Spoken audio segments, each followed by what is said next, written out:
Hello दोस्तों, स्वागत है आपका अपना प्यारा सा यूट्यूब चैनल अमिताभ मैथ में। दोस्तों, आप लोगों को पता होगा कि आज फिजिक्स का दूसरा लेक्चर है। इससे पहले वाले लेक्चर को आपने नहीं देखा है तो आप जाके वहाँ भी देख लीजिए और इसको भी देख लीजिए। ये पहला चैप्टर का दूसरा लेक्चर है। चलिए स्टार्ट करते हैं। और चैनल को पहली बार विजिट कर रहे हैं तो चैनल को सब्सक्राइब कर लीजिए और वीडियो को प्यारा सा लाइक दीजिए और दोस्तों में शेयर करते रहिए। चलिए स्टार्ट करते हैं। दोस्तों, इससे पहले वाली वीडियो में आप देखे होइएगा और उससे आगे जो है हम लोग आज पढ़ने वाले हैं प्रदीप्त वस्तु। प्रदीप्त वस्तु या पदार्थ यानी प्रदीप्त।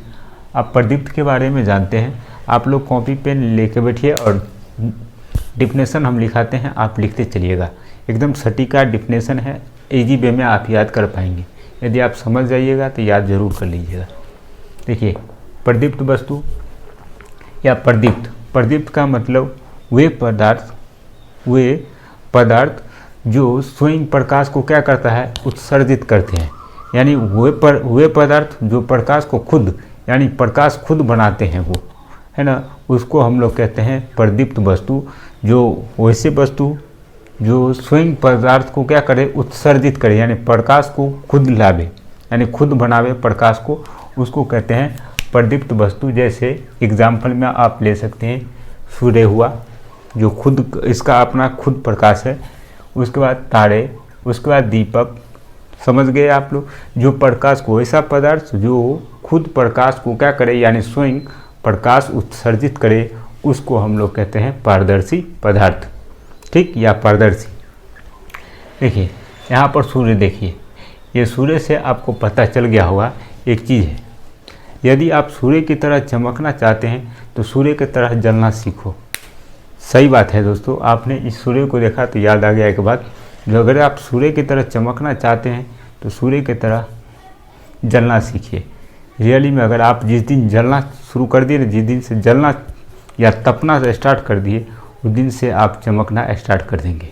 आप में वो क्षमता है, आप वो कर सकते हैं जो किसी ने मतलब आप वो कर सकते हैं जो किसी ने कल्पना नहीं किया होगा। आप खुद आप कल्पना नहीं कर सकते जो आप क्या कर सकते हैं, है ना। इसीलिए आपको ज़रूरी है कि आप तपना स्टार्ट कर दीजिए अगर सूर्य की तरह चमकना चाहते हैं तो।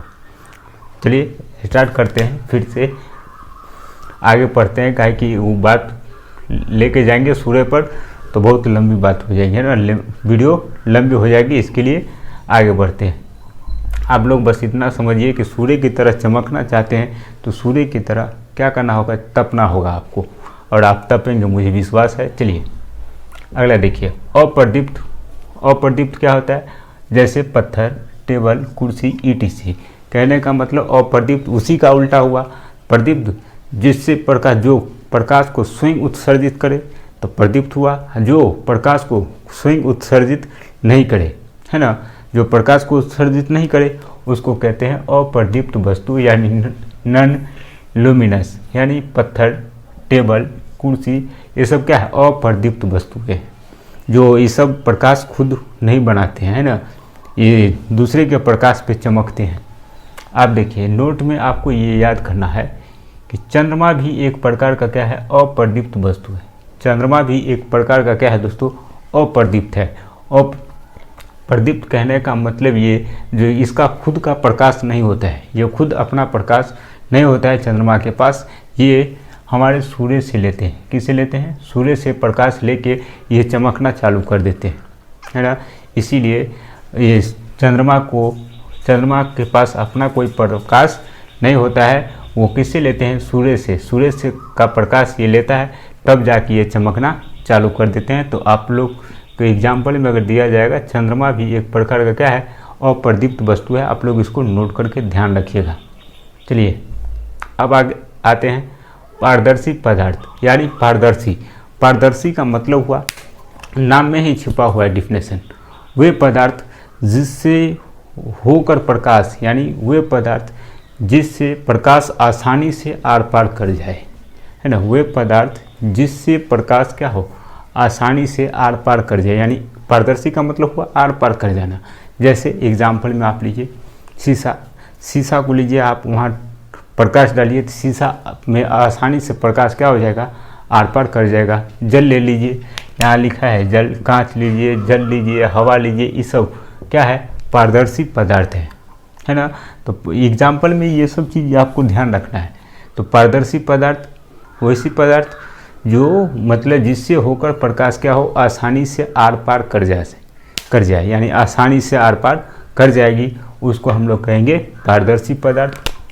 अब यहाँ देखिए, अपारदर्शी पदार्थ वे पदार्थ जिससे होकर प्रकाश आसानी से पार नहीं करे। आसानी से क्या, 100% पार करेगा ही नहीं। जैसे आप देखिए पत्थर है, ईंटा है ना, ये सब क्या है, ये सब चीज़ से प्रकाश पार करेगी। अगर हम ईंटा पर टर्च मारेंगे तो क्या ईंटा के उस पार दिखेगा, नहीं दिखेगा, प्रकाश उस पार नहीं दिखेगा। तो वो क्या है, हमारा क्या है, वो अपारदर्शी पदार्थ है जिससे प्रकाश पार नहीं कर पाते हैं ना। अब देखिए, अब होता है प्रभासी पदार्थ। प्रभासी पदार्थ वे पदार्थ जिससे प्रकाश का कुछ अंश बाहर निकले, पार कर जाए या बाहर निकल जाए, आर पार कर जाए, यानी प्रकाश का कुछ अंश ही इससे क्या होगा, पास करेगा, कुछ इधर ही रह जाएगा, कुछ उस पार जाएगा, है ना, पार करेगा। तो उसको कहते हैं प्रभासी पदार्थ। प्रभासी पदार्थ यानी तेल लगा कागज़, अगर तेल लगा कागज़ है उसमें आप टर्च बारिए, तो टर्च बारिएगा तो उसका प्रकाश का कुछ अंश पेज के उस पार जाएगा, कुछ इधर ही रह जाएगा, है ना, तो कुछ अंश जाएगा उधर, तो हम उसको कहेंगे पारभासी। जैसे घिसा हुआ कांच, आप देखिए होइएगा, शीशा को, घिसा हुआ शीशा है उस पर डालिए, तो उस पर डालिएगा, शीशा घिसा हुआ है, उस पर अगर आप प्रकाश डालिएगा तो कुछ प्रकाश जो है पार करेगा और कुछ प्रकाश का रहेगा, इधर ही रह जाएगा, तो उसको हम लोग कहते हैं पारभासी पदार्थ। ठीक, आप लोग इसका डिफिनेशन नोट कर लिए होंगे, नहीं किए हैं तो आप लोग कर लीजिए फिर वीडियो को पीछे करके। अब देखिए, अब आता है छाया, काफ़ी इम्पोर्टेंट है ये भी, आपको ध्यान रखना है इसका डिफिनेशन। शैडो क्या होता है ना, छाया मतलब किसी भी चीज़ का छाया कैसे बनता है। जैसे हम लोग अंधेरे में रहते हैं कहीं पे, है ना, अगर हम पर प्रकाश आता है तो हमारा छाया कैसे बनता है। जैसे बचपन में हम लोग खेलते थे छाया को पकड़ने वाला, खेले हैं आप लोग, नहीं खेले हैं, खेले होइएगा, ज़रूर खेले होइएगा। रात में छाया को पकड़ने के लिए जाते थे, और जो छाया के पास जाते थे तो वो क्या हो जाता था, दूर चला जाता था, तो वही छाया है। आज छाया को पढ़ेंगे तो देखिए, यहाँ प्रकाश के गमन पथ, गमन पथ का मतलब क्या हुआ, गमन का मतलब होता है रास्ता, गमन पथ, पथ का मतलब हुआ रास्ता, यानी जिस रास्ते से प्रकाश क्या होती जाती है, यानी गमन कर रही है। प्रकाश के गमन पथ पर जब कोई अपारदर्शी वस्तु रख दी जाती है, देखिए इसका डिफिनेशन है, आप इसको नोट कर लीजिए। क्या, प्रकाश के गमन पथ पर, यानी प्रकाश जिस रास्ते से जा रहे हैं ना, उस रास्ते पर एक अपारदर्शी वस्तु रख देंगे। क्या रखेंगे, अपारदर्शी वस्तु। अपारदर्शी वस्तु किसको कहते हैं, आप लोग देख रहे हैं अपारदर्शी वस्तु, जैसे ईंटा, पत्थर, है ना, कुछ भी है, हम खुद वहाँ पर रह जाएंगे। ठीक, आप खुद वहाँ रह सकते हैं, कोई दिक्कत नहीं है, जिससे प्रकाश जा रही है। मान लीजिए यहाँ से हम टर्च लगा रहे हैं, तो प्रकाश जहाँ जा रहा है, प्रकाश के रास्ते में हम जाके वो ईंटा रख देंगे या हम खुद खड़ा हो जाएंगे, है ना, तो वही बात है। अपारदर्शी वस्तु रख दी जाती है तो प्रकाश उस अपारदर्शी वस्तु को क्या करे, पार नहीं कर पाता है। प्रकाश उस अपारदर्शी वस्तु को पार नहीं कर पाता है। जैसा कि आपने पढ़ा यहाँ, अपारदर्शी पदार्थ जिससे होकर प्रकाश पार नहीं करेगा, तो वही तो यहाँ है, जो अपारदर्शी वस्तु को पार नहीं कर पाते हैं। कौन चीज़, प्रकाश। प्रकाश जो है अपारदर्शी वस्तु को पार नहीं कर पाते हैं, इसीलिए वहाँ पर एक अंधेरा क्षेत्र बन जाता है। जब आप जाते हैं, आप कहीं पर खड़े हैं, ठीक, टर्च कोई मार रहा है, आप अंधेरे में खड़े हैं, अगर आप पर हम टर्च मारेंगे तो टर्च का जो रोशनी है वो तो पार नहीं करेगा हमसे, वो पार नहीं करेगा, इसका मतलब हम अपारदर्शी हुए। चलिए, बिजली का कमाल है दोस्तों, है ना, जिसके वजह से आपको अंधेरा दिख गया होगा।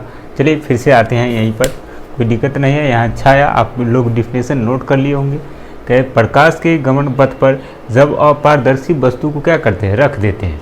जब रख देते हैं तो प्रकाश वहाँ से फिर से वही बात है। चलिए दोस्तों, मौसम खराब होने के कारण बिजली मेरे ख्याल से नहीं आने वाली है, तो लास्ट ही है, आप लोग नोट कर लीजिए यहाँ छाया है तो छाया का डिफिनेशन है, आप पीछे वीडियो को पीछे करके आप छाया का डिफिनेशन समझ लीजिएगा, मतलब लिख लीजिएगा, हम आपको बता रहे हैं। प्रकाश के गमन पथ पर जब अपारदर्शी वस्तु को क्या करते हैं, रख देते हैं, तो वहाँ पर क्या होता है, जब अपारदर्शी वस्तु को रख देते हैं, यानी अगर आप खड़े हैं वहाँ पर हम टर्च लगा रहे हैं, तो टर्च लगा रहे हैं तो आपसे प्रकाश पार नहीं कर पाएगी, यानी अपारदर्शी वस्तु हो गए आप, और आपसे प्रकाश पार नहीं कर पाएंगे। जब प्रकाश पार नहीं कर पाएंगे तो वहाँ पर उसके नीचे में एक अंधेरा सा एक छाया बन जाता है। देखिए वहाँ एक अंधेरा क्षेत्र बन जाता है। जब उस वहाँ पर प्रकाश, आप देखिएगा प्रैक्टिकल करके, जब ऐसा कीजिएगा तो नीचे में अंधेरा क्षेत्र बन जाएगा, और उस अंधेरा क्षेत्र को, जिसे हम क्या कहते हैं, छाया बन जाएगा। उसको, उसी अंधेरा क्षेत्र को हम लोग क्या कहते हैं, छाया कहते हैं। तो दोस्तों ये वीडियो में यहीं तक बस लास्ट है, आपने इसको नोट कर लीजिए, मतलब कर लीजिएगा। तो चलिए इस वीडियो में यहीं तक, फिर मिलते हैं अगले वीडियो में, तब तक के लिए बाय। और हाँ, आपको ये वीडियो कैसी लगी कमेंट करके ज़रूर बताइएगा। तो बेस्ट ऑफ लक।